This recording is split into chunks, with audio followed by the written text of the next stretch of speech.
चलिए ध्यान दीजिए, पांचवा चैप्टर आप लोग पढ़ के आए हैं। पांचवा चैप्टर आज हम लोगों का चलेगा जिसका नाम है बीज बीज बीज। इसके अंदर भी आपका दो पार्ट्स है।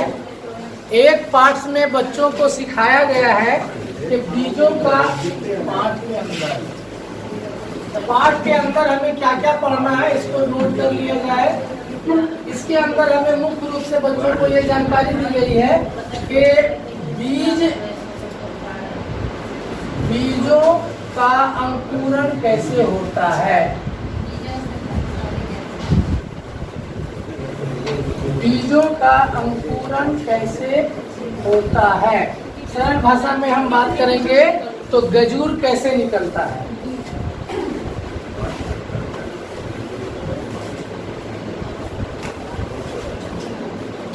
ये एक बिंदु है। दूसरा है अंकुरण के लिए, बीजों के अंकुरण के लिए क्या क्या शर्तें हैं। बीजों के अंकुरण के लिए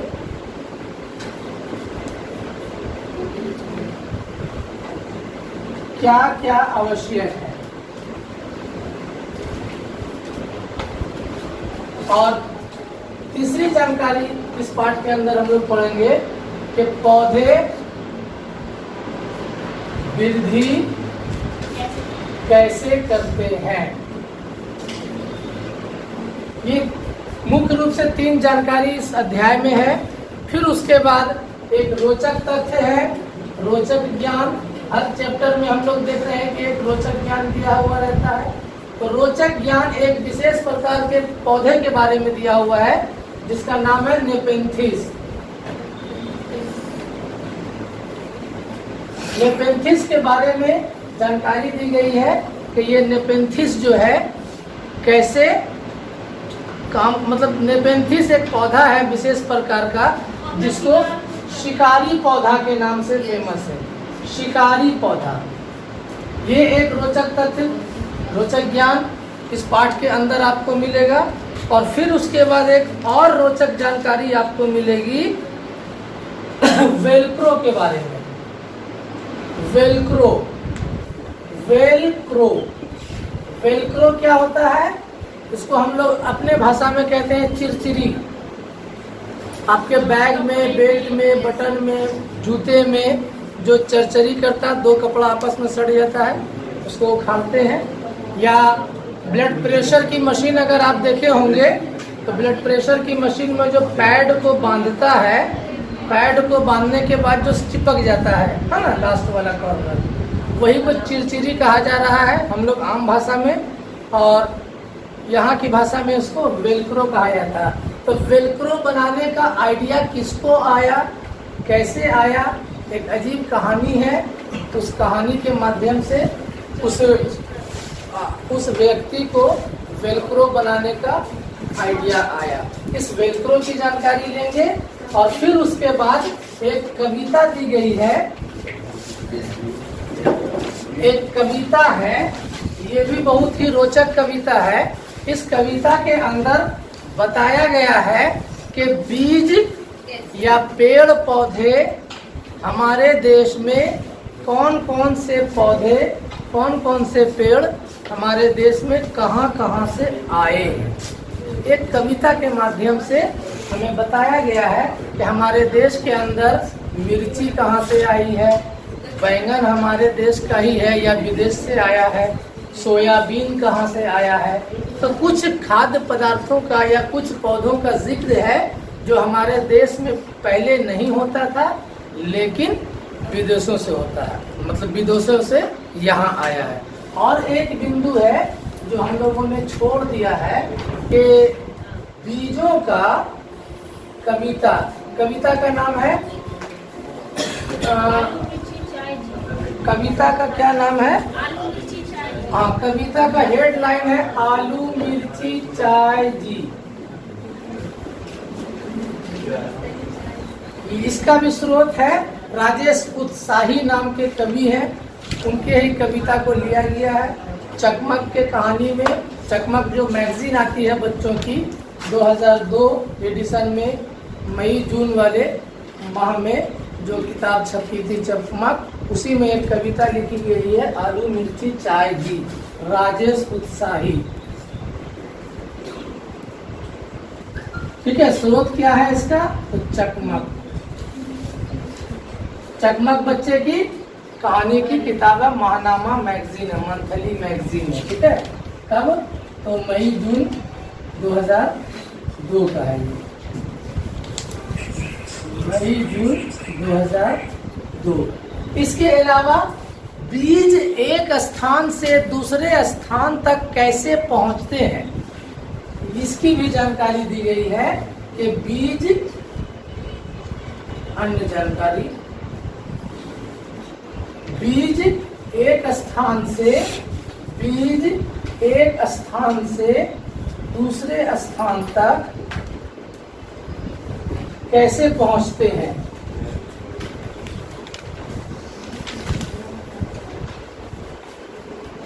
इन्हीं सारी जानकारी पर ये चैप्टर आधारित है। इस चैप्टर के अंदर हमें इन्हीं बातों को जानकारी लेनी है। अब सवाल सीटेट इस चैप्टर से ज्यादातर पूछा है। इस चैप्टर से 35 पर सवाल पूछ चुका है। मिर्ची कहाँ से आई अब हमारे देश में, इस पे सवाल पूछ चुका है। और अभी जो हम लिखे वेलक्रो, जिसको हम लोग आम भाषा में चिरचिरी कहते हैं, इस पर अभी तक सवाल नहीं पूछा गया है। और बीज एक स्थान से दूसरे स्थान तक कैसे पहुंचते हैं, इस पर अभी तक सवाल नहीं पूछा गया है ना। तो हम लोगों के लिए ये सारे पॉइंट जो है इम्पोर्टेंट हैं। जो आ चुका है वो भी, जो नहीं आया है वो भी। हो सकता है कि कभी मिर्ची के बारे में पूछ लिया था, कभी बैंगन के बारे में, सोयाबीन के बारे में अगली दफा पूछ ले कि भारत के अंदर सोयाबीन कहाँ से आया, किस देश से आया, कॉफी कहाँ से आया। तो अब हम लोग बारी बारी से इन सारे बिंदुओं को डिटेल जानेंगे। यहाँ तक पहले आप लोग नोट कर लीजिए। डीपली पूछेगा, जैसे कॉफी कौन से कॉफी प्रकार अच्छा होता है? नहीं, प्रकार और कार नहीं पूछेगा। अब देखिए, क्योंकि ये 5 क्लास के लेवल का EVS है, यहाँ पे जो लिखा हुआ बीजों का अंकुरण कैसे होता है, तो इतना डेप्थ में नॉलेज नहीं दिया गया है बच्चों को। पौधे कैसे वृद्धि करते हैं, बायोलॉजिकल टर्म में बच्चे को नहीं समझाया गया है। बायोलॉजिकल शब्द सब जब इस्तेमाल करेंगे उसी को कहते हैं टेक्निकल शब्द। हमने आपको एक क्वेश्चन दिया था टेस्ट सीरीज नंबर 3 में कि इनमें से क्या, ताकि इनमें से कौन पर्यावरणीय अध्ययन का प्रमुख उद्देश्य नहीं है। तो शिक्षक होने के नाते ऑप्शन में हमने दिया था कि बच्चों को तकनीकी शब्दों से परिचित कराना। तो पर्यावरण में बच्चों को तकनीकी शब्दों से परिचित कराना हमारा मकसद नहीं है। सिर्फ हमें धूप बोलना, पौधे को विकसित होने के लिए हवा चाहिए, ये हुआ साधारण शब्द। और अगर कह दिए कि पौधे को विकसित होने के लिए कार्बन डाइऑक्साइड चाहिए, ये हो गया तकनीकी शब्द। ठीक ना। तो बच्चों को तकनीकी शब्द से ज्ञान कराना ये उद्देश्य नहीं है पर्यावरण या गणित का। सरल भाषा में, आम भाषा में, आसपास के माहौल से जोड़कर बच्चों को इन्वायरमेंट का ज्ञान देना है। जैसे यहाँ पर लिखा हुआ है बीजों का अंकुरण कैसे होता है, तो बच्चों को सिर्फ इतनी जानकारी दी गई है इस चैप्टर में कि बीजों के अंकुरण के लिए 3 चीजों का होना जरूरी है। 2 चीजों का मुख्य रूप से होना जरूरी है, नमी और हवा। ठीक है, नमी का होना मानी नमी में बीज अंकुरित होता है। हम लोग भी गौर करिए, चने को अगर अंकुरित करना होता है तो रुमाल भिगाकर, कपड़ा भिगाकर मूंग के दाल को या चने के दाल को, दाल को नहीं, चने को और मूंग को, साबुत चना मतलब समुच्चा है ना, या साबुत मूंग को हम लोग भिगाकर कपड़े में लपेट देते हैं, वो अंकुरित हो जाता है। उसके पहले उसको फुलाते हैं, है ना। सूखे चने को या मूंग दाल को पहले रात भर फुला देते हैं, फूल गया वो, अंदर उसके नमी आ गया, और उसके बाद तब उसको क्या करते हैं कि लपेट देते हैं, भीगे कपड़े में लटका देते हैं। 2 दिन के बाद उसमें गजूर फेंक देता है ना। अब उसके बाद जब पत्ता फेंकेगा तब उसको धूप की आवश्यकता पड़ेगी। लेकिन गजूर तक के लिए सिर्फ उसे नमी की आवश्यकता है। तो यहाँ पर इस पॉइंट के जरिए बच्चों को यही जानकारी दी गई है कि अंकुरन के लिए सिर्फ हमें 3 चीजों का होना जरूरी है: हवा, नमी, तापमान। आपको सवाल आ सकता है यहाँ पर, अंकुर बीजों के अंकुरन के लिए इनमें से क्या आवश्यक है या इनमें से क्या आवश्यक नहीं है।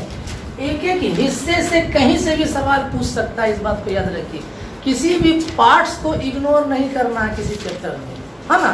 कोई भी पार्ट्स को गहराई से पढ़ना है, समझना, चाहे वो शिक्षक संकेत हो डब्बा के अंदर नीचे में, चाहे तो किनारे में डब्बा बना के दिखता है हमने क्या सीखा, चाहे तो कहीं किसी चीज का चित्र दिया हुआ रहता है जैसे 10 ग्राम, कहीं पर से भी सवाल उठा सकता है। इसलिए आप गौर से पढ़ेंगे, हर एक लाइन को पढ़ के उसमें कोशिश करेंगे कि इससे किस तरीके से सवाल पूछा जा सकता है। ये चिंतन हमेशा करना। जैसे यहाँ पर से आपको सवाल पूछ सकता है, अब वो टेक्निकल भाषा इस्तेमाल नहीं करेगा कि कितना डिग्री तापमान चाहिए, वो सब नहीं पूछेगा। सिर्फ बीजों का अंकुरन कैसे होता है, गजूर कैसे निकलता है। गजूर निकलने के लिए ये 3 चीजों का होना जरूरी है: हवा, पानी, तापमान। पानी की जगह पर नमी। प्रोसेस आप जान रही हैं चूंकि आप लोग घर में निकालते हैं। क्लियर है। दूसरा बिंदु दिया हुआ है कि दोनों एक ही बात हो गया कि बीजों के अंकुरन के लिए क्या क्या आवश्यक है। और तीसरा बिंदु है पौधे वृद्धि कैसे करते हैं। तो यहाँ पर भी वही शर्त को पूछ रहा है कि पौधे को वृद्धि करने के लिए किन किन चीजों की आवश्यकता है। तो ये सारे चीजों की आवश्यकता है, साथ में मिट्टी ऐड कर देंगे क्योंकि मिट्टी में ही तो, है ना, वो तापमान में धूप आ जाएगा, है ना। लिख भी लीजिए, हवा, मिट्टी, पानी, धूप। हवा, मिट्टी, जो आपके बुक में दिया हुआ उसी चीज को यहाँ पर लिखाया जा रहा है, ना कि अपनी मर्जी से। हवा, मिट्टी, पानी, धूप। अब यहाँ पर नमी लिखा हुआ और यहाँ पानी, जबकि दोनों का मीनिंग सेम हो रहा है, लेकिन आपको बुक में जिस तरीके से दिया हुआ वही समझना। ठीक है, हम आपको एग्जाम लेंगे तो इसी तरीके से सवाल देंगे कि इनमें से क्या पौधे की वृद्धि, पौधे वृद्धि किन की मदद से करते हैं। नीचे ऑप्शन दे देंगे आपको इधर उधर का, एक ऑप्शन दे देंगे धूप। या इनमें से किन चीजों की मदद से, या पौधे की वृद्धि में इनमें से किन की आवश्यकता नहीं है। पौधे की वृद्धि के लिए इनमें से किन की आवश्यकता नहीं है। तो ये 4 में से कोई 3 पॉइंट दे देंगे और 1 पॉइंट नहीं वाला दे देंगे, ठीक ना। तो इस तरीके से आपको सवाल सिंपल बनाया जा सकता है। फिर उसके बाद है एक रोचक पौधे के बारे में, शिकारी पौधा। एक शिकारी पौधा कहलाता है अपने आप को, इसका नाम है नेपेंथिस। आपको याद रखना है नेपेंथिस, है ना, कि शिकारी पौधा है। इस पौधे का कंस्ट्रक्शन कैसा होता है, ये पौधा इस टाइप का होता है।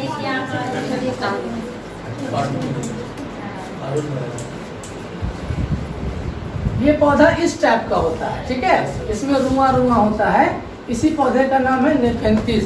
और ये पत्ता है, ये जो है ढक्कन नुमा पत्ता है। इसके अंदर जेली टाइप का है, जेली, जैसे क्या बोलते हैं एलोवेरा, एलोवेरा में कैसे जेली निकलता है, उसी तरीके से इसके अंदर जेली है और एक विशेष तरह का गंध, सुगंध निकलता है जो कीड़े मकोड़े छोटे छोटे जानवरों को आकर्षित करता है। ठीक है, तो उड़ते उड़ते वो यहाँ पर आ जाते हैं और यहाँ आ जाते हैं, चिपक जाते हैं, ढक्कन बंद हो जाता है। ठीक है, वो अंदर चला जाता है। इसका ये मतलब नहीं हुआ है कि पौधे को वृद्धि के लिए वही शिकार जरूरी है। पौधे को वृद्धि तो इनकी मदद से हो रही है, लेकिन इसमें ऐसा गुण पाया जाता है कि ये कीड़े मकोड़े, मेंढक, चूहा, इस साइज के जानवर और कीड़े मकोड़े वगैरह इसमें चिपक जाते हैं। ठीक है, कौन सा पौधा है, नाम क्या है, नेपेंथिस। कहाँ पाया जाता है, ऑस्ट्रेलिया। भारत में कहाँ पाया जाता है, मेघालय। तो यही 3 चीज को याद रखना है कि ये नेपेंथिस पौधा जो है ऑस्ट्रेलिया, इंडोनेशिया, भारत में पाया जाता है। तो नेपेंथिस पौधे पर सीटेट ने कई बार सवाल पूछ लिया है अलग अलग विधि से। किन्हीं के पास प्रीवियस ईयर का क्वेश्चन बैंक होगा तो आप निकाल के देख सकते हैं कि नेपेंथिस पर कैसे कैसे क्वेश्चन पूछा गया है। क्या लिखे हैं? नेपेंथिस एक शिकारी पौधा है। भी बना जाता है। घटपर्णी पौधा, घटपर्णी नेपेंथिस पौधे को हम लोग अपने यहाँ घटपर्णी पौधा कहते हैं। भारत में लिख सकते हैं। हाँ, भारत में इसे घटपर्णी के नाम से जाना जाता है। इसका आकार लंबे घड़े जैसा। आपको सवाल पूछ सकता है कि नेपेंथिस पौधे का आकार कैसा होता है, तो यहाँ जो लिखा हुआ है घड़ा, तो घड़ा सुराही में लिख देना, ऑप्शन में सुराही भी रहेगा, इसलिए ध्यान से पढ़ना पड़ेगा आपको। अब आप लोग ग्रुप में जो है ईवीएस से रिलेटेड क्वेश्चन आंसर कीजिएगा, बाकी जो कर रहे हैं कीजिए, साथ ही साथ ईवीएस से भी जुड़ा हुआ क्वेश्चन आंसर होना चाहिए। चलिए अब हम लोग जो जानेंगे इसी पार्ट के अंदर एक बात और है कि बीज एक स्थान से दूसरे स्थान तक कैसे पहुंचते हैं। बीज एक स्थान से दूसरे स्थान तक कैसे पहुंचते हैं। आप गौर करेंगे कि अक्सर नदी या समुद्र के किनारे आपको कोई पौधा मिले या ना मिले, नारियल का पौधा जरूर मिलेगा, नारियल का पेड़ जरूर मिलेगा। कोई पेड़ मिले ना मिले, लेकिन पानी के किनारे, नदी हो चाहे समुद्र का किनारा हो, उसके किनारे आपको नारियल के पौधे मिलेंगे। केरल वगैरह में आपको नारियल का पौधा ज्यादा मिलेगा, समुद्री एरिया है। यहाँ से लेकर के इंडिया में नीचे से लेकर के ऊपर जहाँ जहाँ पानी है, यहाँ तक में आपको नारियल का ही नारियल मिलेगा, ठीक ना। क्यों? उसे क्या किसान अनाज की तरह रोपते हैं? नहीं, बल्कि उसका बीज, नारियल का गाछ है, टपक के गिर गया, नदी में चला गया, नदी से बह के वो कहीं दूसरे जगह किनारे में लग गया, वहां पर जाकर के पौधा उग गया। पॉइंट है बीज एक स्थान से दूसरे स्थान तक कैसे पहुंचते हैं। पहला पॉइंट समझ सामने आ गया कि जल के द्वारा, नदी जल के द्वारा बहकर, ठीक ना। नदी जल के द्वारा, नदी लिखिए या जल के द्वारा बहकर बीज एक स्थान से दूसरे स्थान तक कैसे पहुंचते हैं? पानी के माध्यम से। यही कारण है कि हर नारियल के गाछ को हम लोग अक्सर देखते हैं कि ज्यादा मात्रा में कसरत से पाया जाता है नदियों के किनारे। क्लियर है? और कैसे बीज पहुंचते हैं? हवा के द्वारा, हवा के द्वारा उड़कर। अब कहेंगे सर बीज उड़ता कैसे है, तो आप लोग देखेंगे रुआ टाइप का एक उड़ता है, इसी सीजन में उड़ता है, यही सीजन में ऐसे ऐसे रहता है ना, उजला उजला रहता है, उजला उजला रहता है, वो भी तो बीज है किसी पौधे का, वो उड़ कर जा रहा है। यानी कुछ पौधे के बीज इतने छोटे होते हैं, इतने हल्के होते हैं, और उसमें रुआ होता है जो पंख का काम करता है। उस पंख और अपने हल्केपन की वजह से हवा में वो एक स्थान से दूसरे स्थान पर उड़ जाते थे। हम लोग बच्चे में उसको बूबू कहते थे, आप लोग क्या कहते थे? ये नहीं मालूम, बूबू कहते थे।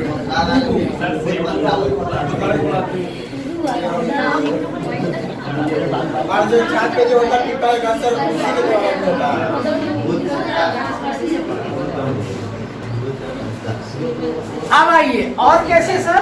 हवा के द्वारा जान गए कि बहुत सारे चीज को हम लोग उड़ते हुए देखते हैं, गांव देहात में आपको अक्सर मिलेगा। तीसरा जो है पक्षियों द्वारा। जामुन के गाछ पे बैठी, यहाँ का जामुन तोड़ ली, यहाँ आदमी नीचे, आदमी का बच्चा उसको मारने लगा, उड़ के भाग गई, दूसरे जगह जाके खाई। खजूर का गाछ देखेंगे, है ना, खजूर उठा के लेके चली जाती है, दूसरे जगह वो खाती है, वहां पर खाकर उसको गिरा दी। जब नीम में निमोली निकलता है निमोली भी बोला जाता है। हम लोग आम भाषा में नीमकौड़ी कहते हैं, लेकिन उसको किताब की भाषा में निमोली कहा जाता है। उसको वो निकाल के खा के दूसरे जगह फेंक देते हैं।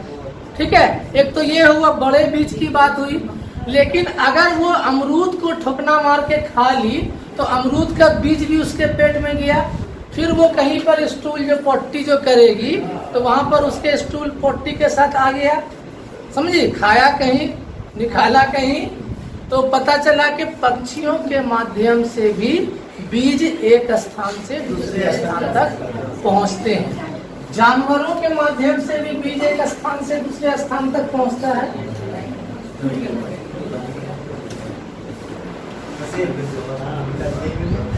जानवरों के द्वारा बंदर को देख लिया आप, हनुमान बंदर वगैरह आपके पेड़, आम के पेड़ का फल तोड़कर कहीं और जाकर खा रहा है ना। वो फल वगैरह तोड़ता रहता है, खाता रहता है, या अगर वो खाया तो उसके पोटी में निकल रहा है वहाँ। तो इस तरीके से बीज एक जगह से दूसरे जगह पर पहुँचते हैं। और इसी क्रम में फिर वो बताते हैं एक और रोचक जानकारी है कि खुद पौधा भी विस्फोट के द्वारा अपने बीज को छितराते हैं, फैलाते हैं। कुछ पौधे जैसे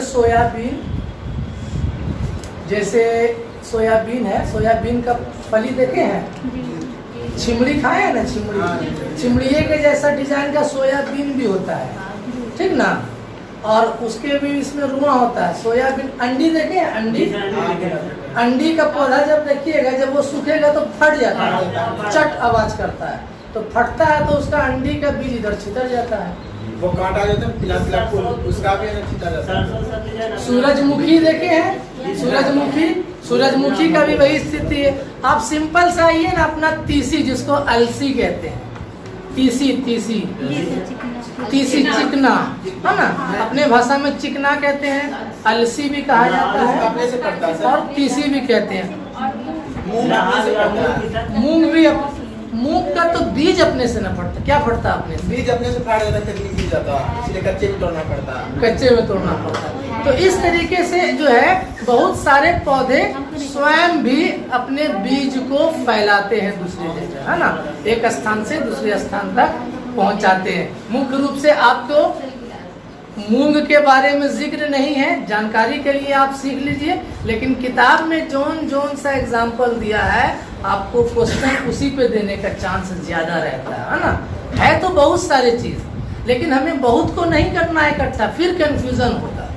जो किताब कह रहा, किताब एग्जाम्पल दिया है, कुछ पौधे जो है अपने से भेजते हैं, फैलाते हैं बीज को। एग्जाम्पल में उन्होंने सोयाबीन लिखा है, सोयाबीन ही हमें जानना है। अंडी लिखा है, अंडी को किताब की भाषा में अरंडी कहते हैं। हम लोग अंडी का तेल कहते हैं, लेकिन उसका असल नाम अरंडी है, ठीक है। तो अरंडी और सोयाबीन एग्जाम्पल दिया हुआ है। आपको जब क्वेश्चन देगा भी तो इनमें से कौन से पौधे खुद अपने बीज को फैलाते हैं, है ना, तो आपको सोयाबीन ही ढूंढना है, ना कि मूंग ढूंढना है, ना कि और जो भी होता है उसको ढूंढना है। क्लियर है? तो कुछ पौधे स्वयं भी अपने बीज को दूर फैलाते हैं। कैसे? विस्फोट के द्वारा। हल्का विस्फोट होता है, चट मतलब सूख जाने के बाद उसका फल जो है ना, उसका जोड़ पीस से पट ऐसे हो जाता है ना, उसी को हम लोग कहते हैं विस्फोट। जैसे अरंडी और सोयाबीन, अभी लिखा देंगे उसको।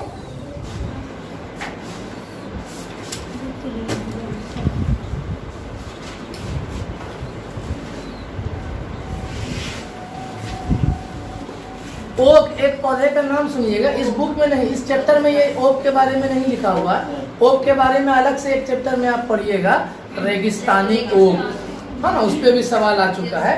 तो ओक का पौधा भी जो है हवा के माध्यम से उड़ता है, उसका जो बीज है हवा के माध्यम से उड़ता है। जानवरों के द्वारा समझ गए। कभी कभी क्या होता है, जानवर के शरीर पर उसका बीज चिपक जाता है, तो पीछे वाले स्टूडेंट बता रहे थे कि सर एक तो होता है इस टाइप का बीज, जैसे अंडी का बीज ऐसे होता है, अंडी का बीज ऐसे ही होता है ना। हम लोग घास उसके मैदान में जंगल में जाते हैं तो घास का इतना बड़ा पौधा का एक टाइप, उसका चिरचिरी हम लोग कहते हैं उसको, बदल में सड़ जाता है। और बचपन में खेलते थे, उसको उठा के पीछे से आदमी लोग को मारते थे। आदमी जा रहा है अब पीछे मारा, है ना, समझ रहे हैं ना। तो वो सब क्या है, पशु भी जो चर रहे हैं, तो पशु चरने के क्रम में, हाँ साथ रहिए, पशु जो चरते हैं तो चरने के क्रम में उसके खाल पर, उसके बाल पर इस टाइप का जो बीज है चिपक जाता है। कहीं वो गिरा दिया उसको रगड़ से, चाहे किसी के माध्यम से, तो इस तरीके से भी एक जगह से दूसरी जगह बीज दिया। और सबसे मेन जो दिया हुआ है, जो जानकारी वाली बात है, इंसानों के द्वारा, जिस पर ये डिपेंड है कविता। तो एक बीज दूसरे में से जाता है तो कोई एग्जाम्पल क्या देंगे भैया अरवंडी इसमें नंबर में सोयाबीन,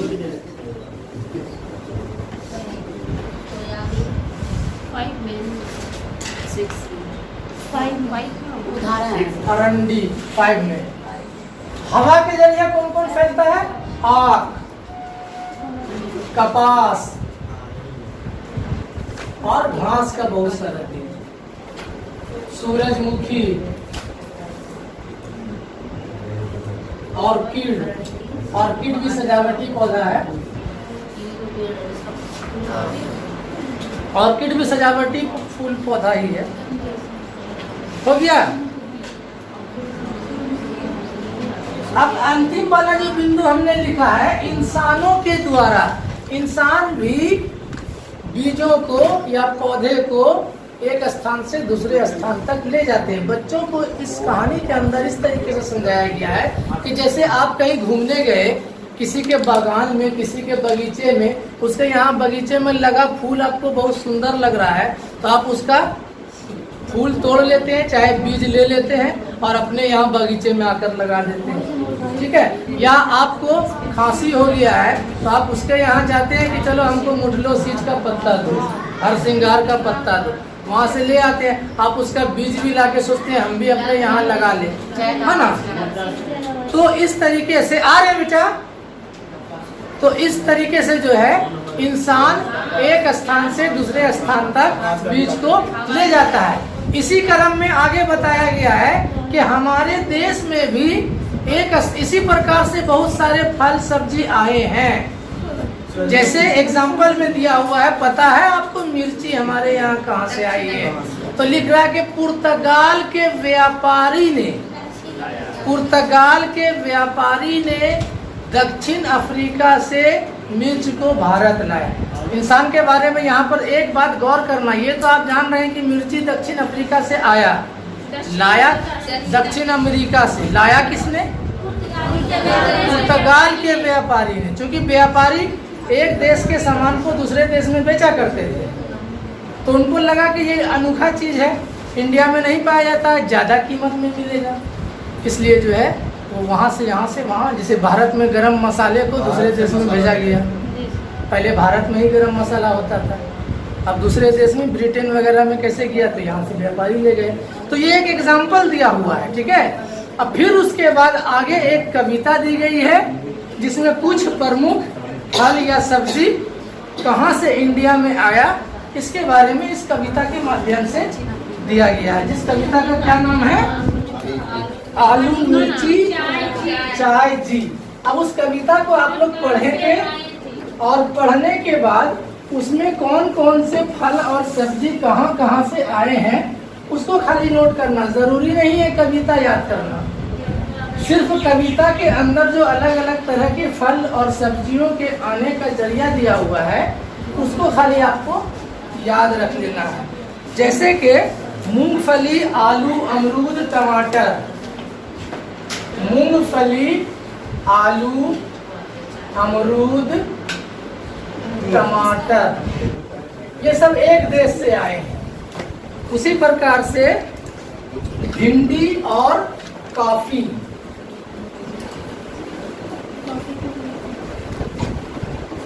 भिंडी और कॉफी ये एक देश से आए हैं।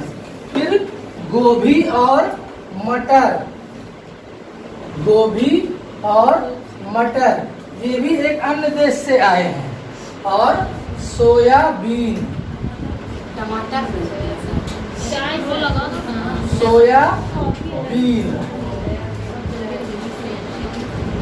सोयाबीन कहाँ पे टमाटर हो रो, सोयाबीन ये कहाँ से आए हैं? ये सारा आप लोगों को कविता पढ़ के इसको लिखना है। जब ये लिख लीजिएगा फिर आपको एक बड़ा लिस्ट मिलेगा। बैंगन, मूली, सेम, बैंगन, मूली, सेम,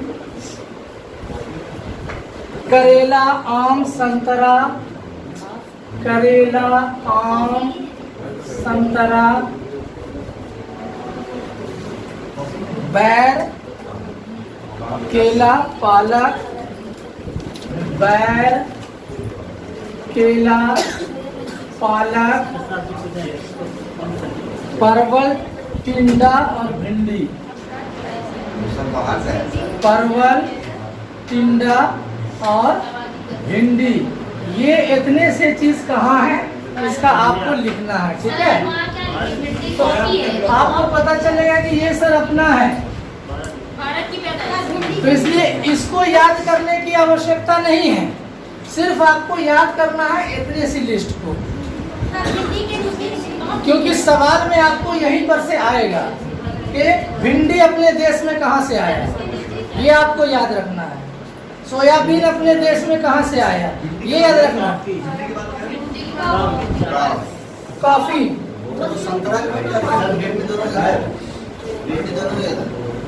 कहाँ में दो जगह भिंडी हुआ? वो तो देसी मेथी, अरे भिंडी है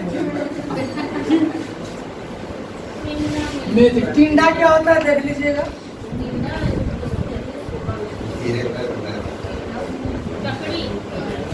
ककड़ी, ककड़ी वो बनाया।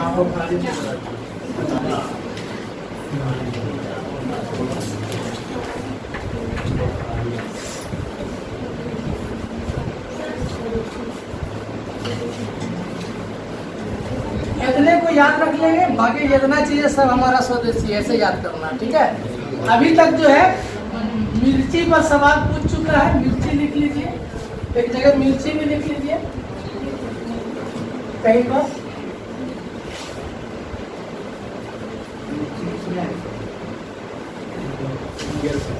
मिर्ची पर भी सवाल आ चुका है। ये इतना इम्पोर्टेंट नहीं है, लेकिन इम्पोर्टेंट यहाँ है। इसके अलावा जो भी पूछेगा कि बैर कहाँ से आया, बोलिए इंडिया, क्या कि ये वाला लिस्ट अगर आपको याद रहेगा तो इसको याद करने की आवश्यकता नहीं पड़ेगी, ठीक है? और अगला टेस्ट जो होगा वो ईवीएस का ही स्पेशल होगा, ये बात याद रखिए। सब चीज तो रहेगा ही ना, प्रधानता, प्रमुखता, ज्यादा सवाल इसी से रहेगा। क्लास 5 के चैप्टर नंबर 1 से लेकर 5 तक, क्योंकि 5 आज खत्म हो गया, कल छठा पढ़ाएंगे तो छठा भी रहेगा, 7वां पढ़ाएंगे 7वां भी रहेगा, जहाँ तक पढ़ाई होगी, है ना? चलिए एक पॉइंट और बचा है, उसको हम लोग पढ़ के खत्म करते हैं। वेलक्रो क्या है इसके बारे में किताब में लिखा हुआ है। 1948 की बात है। स्विट्जरलैंड में एक आम व्यक्ति अपने पालतू कुत्ते के साथ सैर पर निकला था। सैर पर निकला तो वो किसी घास फूस एरिया में पहुंचा। उसके बदन पर कुछ जो है चिरचिरी टाइप का सड़ गया, कोई बीज कांटेदार, है ना? उसके जानवर कुत्ते के भी बदन पर वो चिपक गया। आ गया वो घर, देखा रहे हमारे शरीर पर क्या क्या चीज चिपका हुआ है, ठीक है? तो वो क्या करते हैं, उसको लेकर माइक्रोस्कोप से देखने लगते हैं कि आखिर चिपक गया मेरे शरीर में कैसे, मेरे कपड़े में कैसे चिपक गया, हमारे कुत्ते के बाल में कैसे चिपक गया। तो उन्होंने मान लीजिए एग्जाम्पल के रूप में आपको कह रहे हैं, अंडिये का बीज वो लिया और उसको वो माइक्रोस्कोप से, सरल सूक्ष्मदर्शी जो होता है, सरल सूक्ष्मदर्शी देखे है ना, यही पावर वाला सरल सूक्ष्मदर्शी से उसको ताक झांक करने लगा। तो वो देखता है कि इसके अंदर जो है ये तो रुमाल लग रहा है, लेकिन गौर से देखने में इसमें हुक टाइप का लग रहा है, ये हुक टाइप का बना हुआ है, और वही हुक हमारे कपड़े के रुए में सट गया। और खींच रहे हैं तो चिड़चिड़ा रहा है। तब उनके दिमाग में एक आइडिया आता है कि हम जो है ऐसा बनाए जो हम अपने मतलब इंसान इसका सदुपयोग करें। तो उन्होंने इस आइडिया से वही वेलक्रो नाम का कोई प्रोडक्ट तैयार किया, वेलक्रो, जिसको हम लोग आम भाषा में चिरचिरी या पट्टी, चिरचिरी पट्टी कहते हैं, है ना।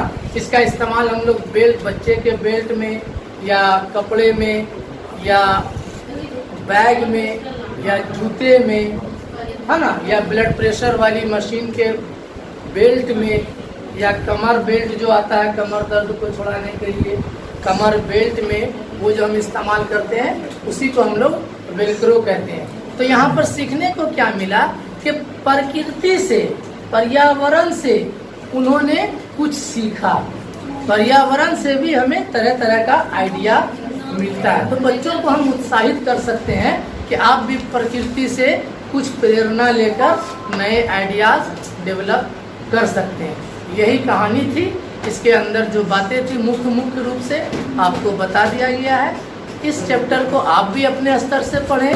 कुछ अगर हमारे से बोलने में कुछ इम्पोर्टेंट चीज़ छूट गया होगा तो उसको आप लोग नोट करें। कल छठा लेसन पढ़ेंगे।